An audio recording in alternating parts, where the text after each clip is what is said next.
On va chercher celle-là.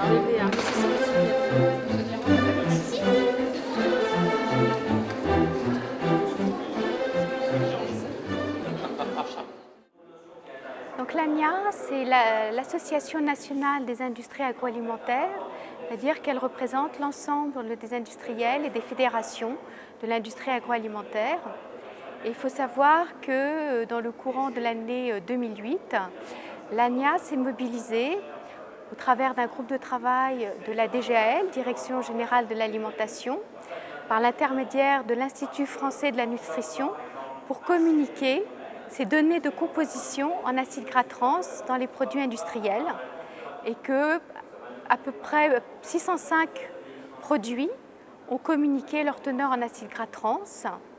Donc ils ont fait ça selon le cahier des charges qui avait été communiqué par l'AFSA, c'est-à-dire qu'ils ont communiqué les teneurs en acides gras trans, les teneurs en lipides, les teneurs en saturés, les teneurs en acides gras polyinsaturés.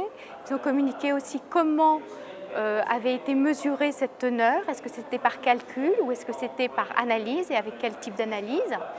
Et l'AFSA a reçu l'ensemble de ces données, a pu apprécier la qualité des informations transmises et a pu refaire le calcul d'exposition, c'est-à-dire calculer les apports de la population française en acides gras trans. Donc pour cela, l'AFSA a utilisé les nouvelles enquêtes, c'est-à-dire l'enquête 1K2 qui donne la consommation alimentaire des Français.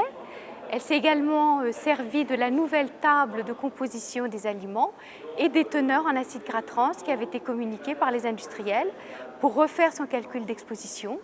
Et donc l'AFSA a montré que la consommation en acides gras trans des Français était largement en dessous du seuil de 2% de l'apport énergétique total, seuil qui est considéré comme pouvant augmenter le risque de maladies cardiovasculaires. Il se situe aux alentours de 1% à peu près.